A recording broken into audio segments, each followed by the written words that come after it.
Todos nós sabemos que a Suprema Corte Brasileira virou uma espécie de escritório despachante do Lula e do PT e dos membros da corrupção, das empresas que fizeram toda a corrupção que destruíram o nosso país. Ele tem que humilhar o STF publicamente, internacionalmente. Todo mundo sabe que o Lula deve uma explicação, um posicionamento em relação à Venezuela, a ditadura da Venezuela, que foi condenada pela ONU, inclusive, por não respeitar direitos humanos, prender crianças, estar matando manifestantes. Foi o golpe mais escancarado que já se viu no período moderno da nossa civilização. E aí, quando ele é perguntado sobre a Venezuela, a resposta dele é aquela resposta meio que quarta-feira, né? Lula diz que Maduro é problema da Venezuela, não do Brasil. Mas isso não faz sentido. O Lula deu pitaco nos Estados Unidos, declarando apoio a Kamala Harris, falando que o Donald Trump é um perigo para a democracia nazista e fascista. Deu pitaco na Argentina, mandou gente para a Argentina para fazer campanha para o opositor do Milei na época da eleição, e todos nós nos lembramos muito bem disso. Então, o Lula tá interferindo agora, tentando acabar com o embargo em Cuba, né, que já existe há muitos anos, porque Cuba também é um país, é uma ditadura. Então ele está tentando fazer aquela defesa que não é defesa do Maduro, porque senão pega muito mal, e Maduro deve ter muitas provas dos crimes que ele cometeu. Porém, durante essa entrevista, o Lula falou um negócio que chamou muito a atenção. Vamos ouvir isso aqui. Nós fizemos uma nota junto com a Colômbia, sabe, dizendo da nossa inquietação de você não ter uma prova do resultado eleitoral. Ele deveria ter mandado a nota para o Conselho Nacional Eleitoral, que foi criado por ele próprio, que tinha 2 membros da oposição e 3 do governo. Ele não... Para quem não sabe, esse é o Cajuru, viu? A maior vergonha do estado de Goiás. Meu Deus, como nós temos vergonha dessa pessoa. Mostrou, foi direto para a Suprema Corte. Eu não tenho o direito de ficar questionando a Suprema Corte de outro país, porque eu não quero que nenhum país questione a minha Suprema Corte. Lula, o que você não quer? Porque eu não quero que nenhum país questione a minha Suprema Corte. Você lembra daquela vez ele dando uma entrevista, falando, eles ficam falando do meu triplex, né, do meu triplex, onde na entrevista ele admite que o triplex era dele, ou triplex que ele chamava, né? Eu não sei se ele entendeu o que ele fez aqui, mas aqui ele fala abertamente, é a minha Suprema Corte. Assim, o STF pertence ao Lula. O país questiona a minha Suprema Corte. A minha Suprema Corte. Aí o antagonista soltou a matéria, que eu achei interessante. Vou compartilhar com vocês, ó. Lula e o sentimento de posse sobre o judiciário. Eu não quero que nenhum país fique questionando a minha Suprema Corte, disse o presidente Lula durante a entrevista, né? Lula adotou mais uma vez uma postura ditatorial durante a entrevista à Rede TV. Ele ultrapassou o limite da impessoalidade ao se referir ao Supremo Tribunal Federal como minha Suprema Corte. Evitando críticas à postura da Suprema Corte da Venezuela, envolvida na controversa reeleição de Nicolás Maduro, Lula tratou o judiciário brasileiro com um tom pessoal. Eu não tenho o direito de ficar questionando. Vocês ouviram isso daí? Então, vamos lá. Minha Suprema Corte. Ele tem ali um padrinho de casamento, ele tem ali um amigo de longa data, que é o Flávio Dino, tem o Dias Toffoli, colocou ali o advogado pessoal dele há longo tempo, que é o Zanin. Tem ali os outros, né, os outros ministros do STF que parecem que são pau mandado. Esse é o problema, gente. A pessoa se torna ministro da Suprema Corte de um país e ela parece que se torna um despachante de um líder da corrupção, do maior esquema de corrupção que o mundo já viu. Chega ao ponto que o Lula dá entrevista falando da minha Suprema Corte. Você imagina que Bolsonaro falaria uma coisa dessa? Não, eu vou conversar porque aqui no Brasil não, aqui na minha Suprema Corte. São os ditadores. Ah, e curioso, o Maduro se refere à Suprema Corte da Venezuela da mesma forma. Minha Suprema Corte. Os ditadores se apoderam das instituições e com o controle dessas instituições tentam passar uma falsa maquiagem de democracia dizendo que as instituições funcionam. Sim, funcionam para ele, para os interesses do ditador. O STF brasileiro, a maioria dos ministros que estão ali dentro trabalham para os interesses do PT, do Lula. A Constituição virou um cardápio à la carte que eles escolhem quais ingredientes eles gostariam de ter ou não ter no prato.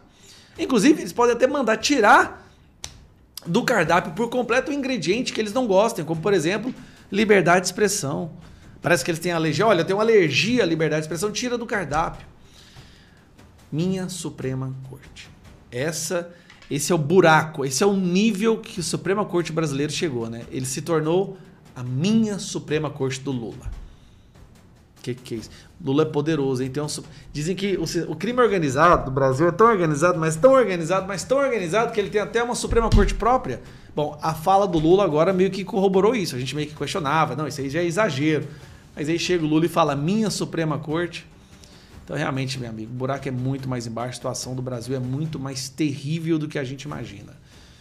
Tá? Qualquer um ainda que se atreva a se erguer e lutar contra isso e tentar resgatar o mínimo de sanidade jurídica será perseguido nessa ditadura. Mas a gente vai fazer o quê? Desistir? Entregar uma ditadura para os nossos filhos sem pelo menos saber que a gente tentou lutar contra ela? Isso não é uma opção. Um abraço. Vereador eleito pelo União Brasil é morto a tiros no Paraná. João Domiciano Neto, conhecido como João Garé, levou 4 tiros no tórax na casa de seus pais. Eu vou trazer aqui para vocês as principais informações do dia de hoje. Lembrando que é muito importante você deixar o seu like e compartilhar essa informação nas suas redes sociais. Informação urgente já na sua tela. Governador Tarcísio quer classificar o crime organizado como terrorismo. É necessário endurecer as penas e aumentar o risco para o criminoso. Precisamos enquadrar o crime organizado e as facções criminosas de forma semelhante a organizações terroristas. Parabéns ao governador. Deputado Luiz Felipe diz que é certo tornar Bolsonaro elegível, pois foi uma condenação injusta.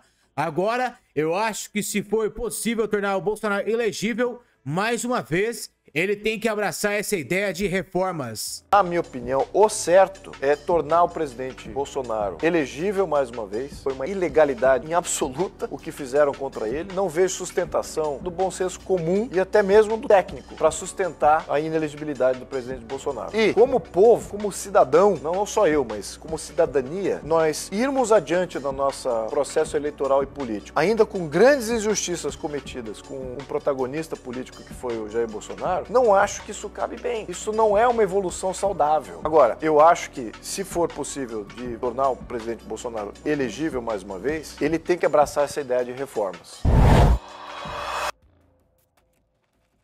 Blogueiros da UOL estão desesperados. É muita cara de pau do Bolsonaro acusar os outros de não aceitarem a democracia, tendo ele comandado uma invasão aos prédios da democracia na Praça dos Três Poderes, o Congresso, o Supremo Tribunal Federal e o Palácio do Planalto. Quer dizer, é um absurdo ele fazer isso. Mais risível ainda, ele publicar esse artigo num jornal que abre para ele democraticamente o espaço para ele escrever, mostrando, olha aqui, olha, o que é democracia. Ele ainda não entendeu o que é democracia. Não entendeu e não quer entender. Nem ele, nem o Trump, nem essa turma, nem o Erdogan, nenhum desses autocratas quer entender o que é democracia. E o Bolsonaro mostra isso nesse artigo que ele não escreveu. Você tem razão. Está na cara que ele não escreveu. E o ghostwriter é muito bom, porque conseguiu usar algumas frases parecendo, como você disse, usando coisas do próprio Bolsonaro, para parecer que foi ele. Mas é evidente, ele não fala desse jeito. O Bolsonaro fala como um garoto de rua. Fala e escreve como um garoto de rua. Então, desses garotos, desses moleques de rua que a gente vê por aí, que não... É o Bolsonaro. Criança chora por mãe que não roubou e foi condenada, enquanto corruptos estão sendo soltos e perdoados. Vou pra cima, senador Cleitinho. Por que minha mãe tá presa? Ela não fez nada, ela não roubou, ela não quebrou nada. Eu tô esperando ela em casa. E eu queria só avisar que eu tô com muita saudade. Por favor, ajuda ela. Por que eu vou lutar pela questão da anistia? Para a mãe dessa criança aqui, lutar por essa criança, por ver situações como essa aqui, ó. Presta atenção no que eu vou mostrar para vocês. Como a própria criança disse, a minha mãe não roubou. Olha isso aqui, decisões de Toffoli derrubar ações com pedidos de 17 bilhões pelo Ministério Público. Sabe o que é isso aqui? Valor que era cobrado pelo Ministério Público dos alvos acusados de pagar ou receber suborno em esquemas de corrupção. Esses aqui estão soltos, deveriam pagar pelo que roubou, estão sendo perdoados. Por que que essa mãe não pode ser perdoada? Porque ela não roubou. Esses que roubaram, além de estar soltos, estão sendo perdoados. E eu vou lutar mesmo, sabe por quê, gente? Que a gente está conseguindo mais mobilização. Olha isso aqui, ó.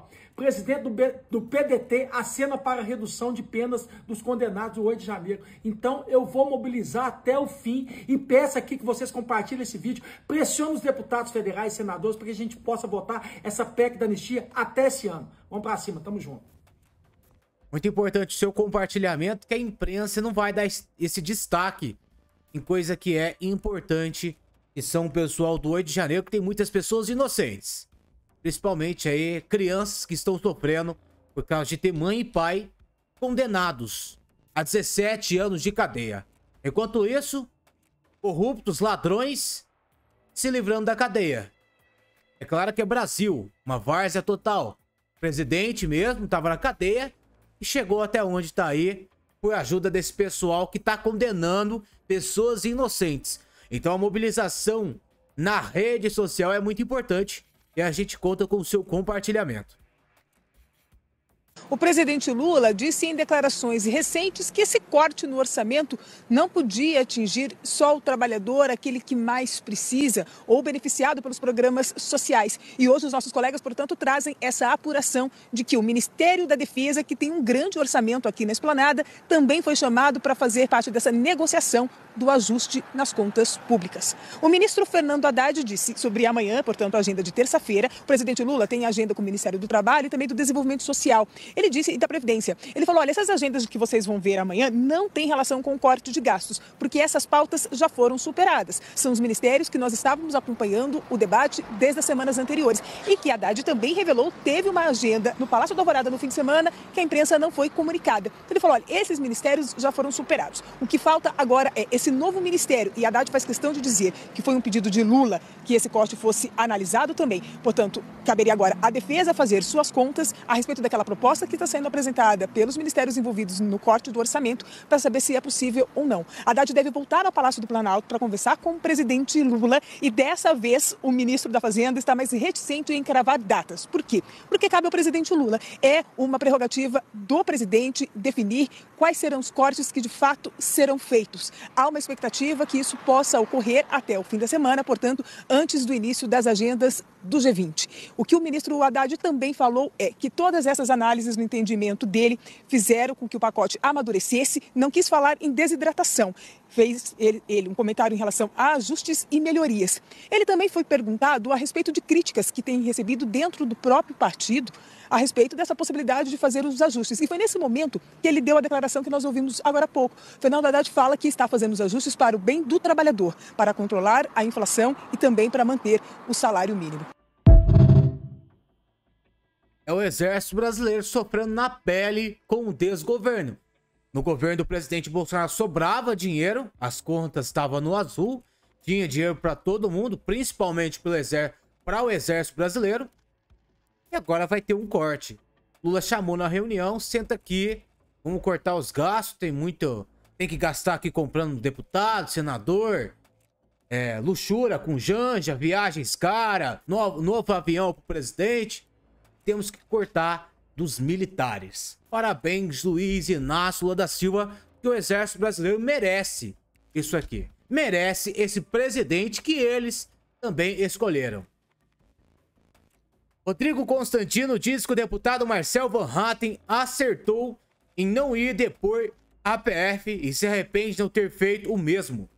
Correta, corajosa, merece aplausos e incentivo. Claro que a gente tem que sempre tomar cuidado, né, ao falar isso, porque num país como o Brasil, que já jogou pela janela o Estado de Direito, né, tudo pode ser interpretado como alusão ou defesa a golpismo e por aí vai. O Brasil está precisando de uma dose de desobediência civil. Essa é uma boa forma de executá-la. Um parlamentar eleito pelo povo, que goza de imunidade material garantida na Constituição, está sendo claramente perseguido, né, estão tentando intimidá-lo, e ele não vai aceitar isso. Então ele se reuniu com o PGR, os seus advogados, para dizer o seguinte: o próprio presidente da Câmara, Arthur Lira, está ciente, né, da situação e, pelo que eu soube, já andou falando, fiquem tranquilos que isso não vai adiante. Eu espero que ele cumpra essa promessa, se foi feita mesmo, como eu escutei, porque a Câmara já errou no passado e deixou ali o caso do Daniel Silveira sair de controle. E aquilo foi a morte, o assassinato, na verdade, da imunidade material, que pode afetar qualquer um. Hoje é o Marcel Alves, já foi o Daniel Silveira, amanhã pode ser algum parlamentar de esquerda. Então, é muito importante entender que existe essa prerrogativa para proteger a democracia. Então não pode aceitar isso. Né? Chegou o momento no Brasil de algumas lideranças corajosas bancarem a Constituição contra aqueles que têm agido como algozes da Constituição, em que pese serem seus supostos guardiões. Desobediência civil mesmo, é virar e falar, daqui eu não passo. Eu não aceito uma ordem ilegal, porque desde o julgamento de Nuremberg, né, eu sei que a comparação com o nazismo soa sempre um pouco forçada, mas desde o julgamento de Nuremberg, Brown, a gente sabe que não adianta mais virar e falar que estava apenas cumprindo ordens. Se você está aceitando uma ordem claramente ilegal, você sabe que é uma ordem ilegal, você está agindo como capanga, não como alguém que cursou, fez algum concurso público e conseguiu chegar, por exemplo, na Polícia Federal. Eu mesmo me arrependo hoje em dia de ter aceitado, dentro das circunstâncias, de uma maneira informal, para não dizer ilegal, né, uma mensagem por e-mail, por WhatsApp, de uma escrivã da Polícia Federal marcando uma oitiva minha, que foi com esse mesmo delegado Fábio Chora aí, né? Esse mesmo, né? Eu aceitei fazer, tá bom, não devo nada, vamos lá, mas foi uma ingenuidade minha, porque do não devo nada ao compactuar de alguma forma com algo que não está correto, vai uma distância grande, né? E ali, ao aceitar prestar depoimento, numa situação irregular, eu agi de maneira errada. Eu devia ter virado e falar, não, tem um caminho para isso, carta rogatória, faz o caminho direitinho aí, o devido processo, né? Legal? Então, de novo, tá na hora dos brasileiros de bem darem um basta e falar, não, eu não aceito o que eles estão fazendo com o nosso país e com a nossa Constituição. E é bom que sejam nossas lideranças que, pelo menos teoricamente, gozam de imunidade material para poder falar ou fazer certas coisas. Augusto Nunes detona Dias Toffoli, ministro do STF, que está anulando ações da Lava Jato e devolvendo dinheiro aos bandidos. Boa noite, Silvio, meu irmão, Piotr, meu amigo, Ana, minha parceira querida. Repito, imprestável é o ministro.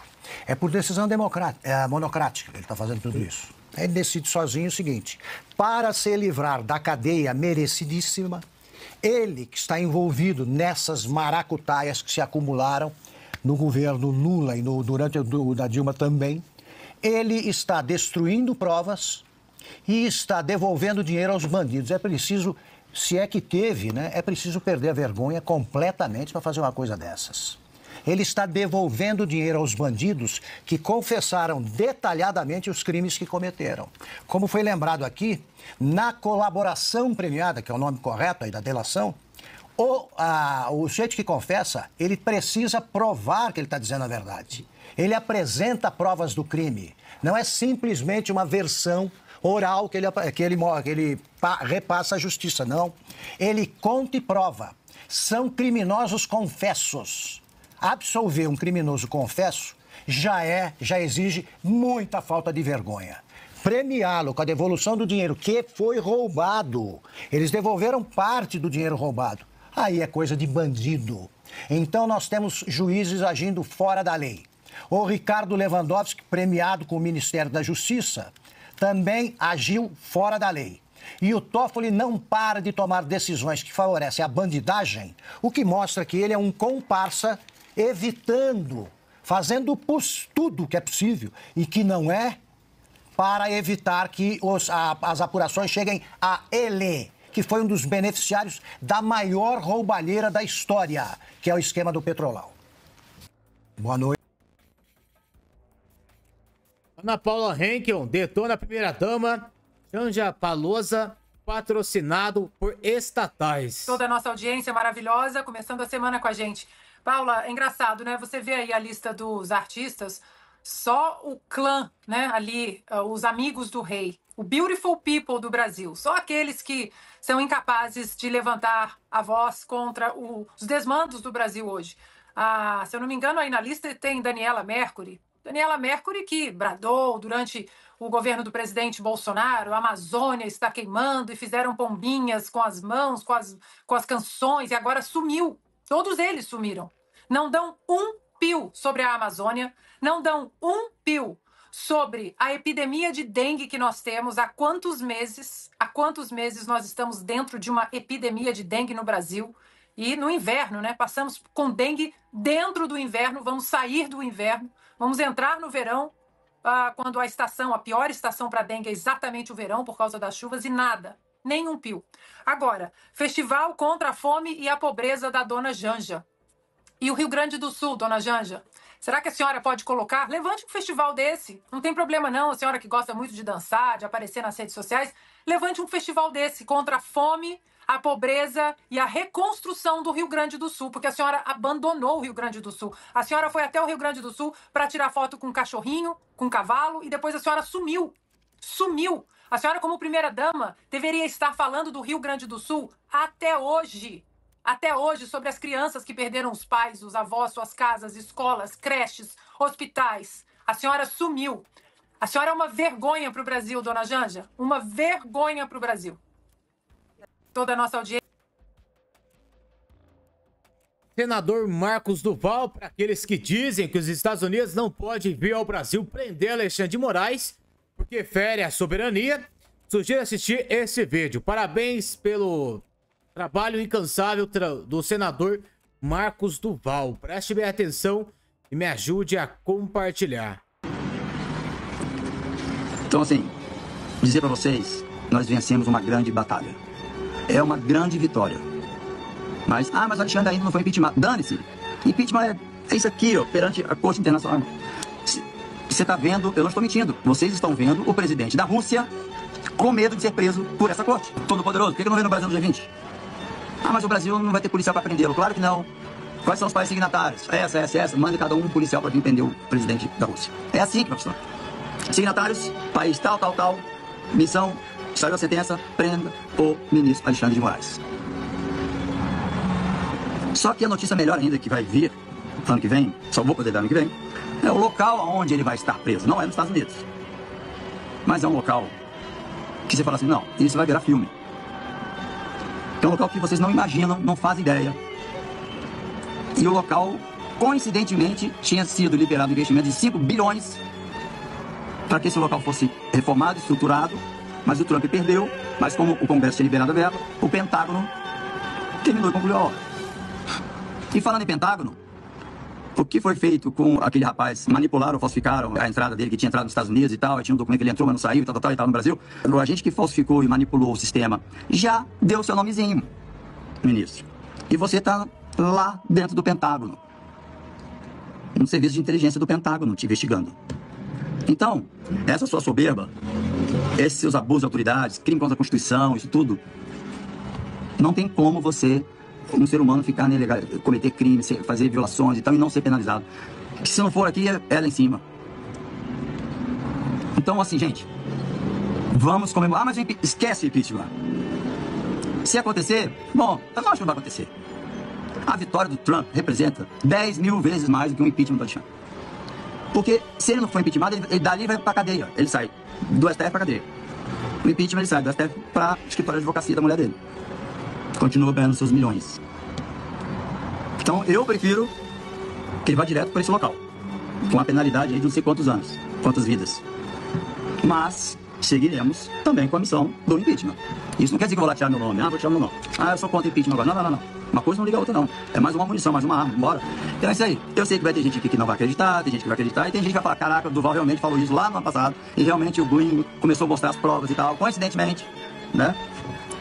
Várias instituições, vários órgãos, várias pessoas começaram a ter informações diversas e tal. Coincidências, né? E eu cheguei para os repórteres da coletiva lá que estava tendo com o presidente, eu queria perguntar para vocês o seguinte: teve alguma coisa que eu denunciei dos crimes do Alexandre que não foram e não estão sendo provados? Nenhum. Todos estão sendo provados. Então nós já temos a Corte Criminal Internacional que oficializou a identificação de um crime do Alexandre.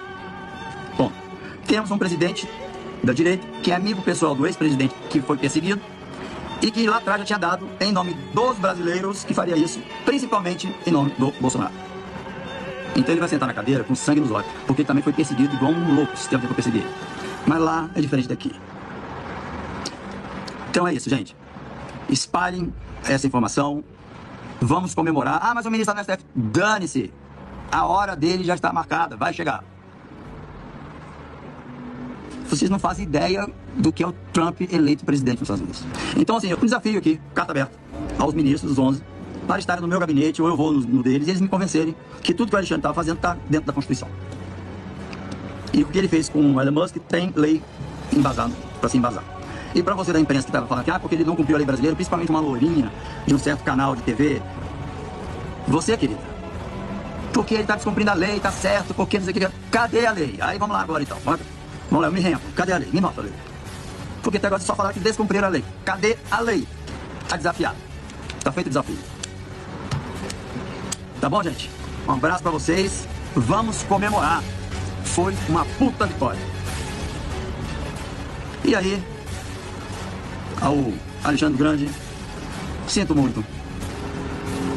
Mas o futuro que te espera não vai ser legal.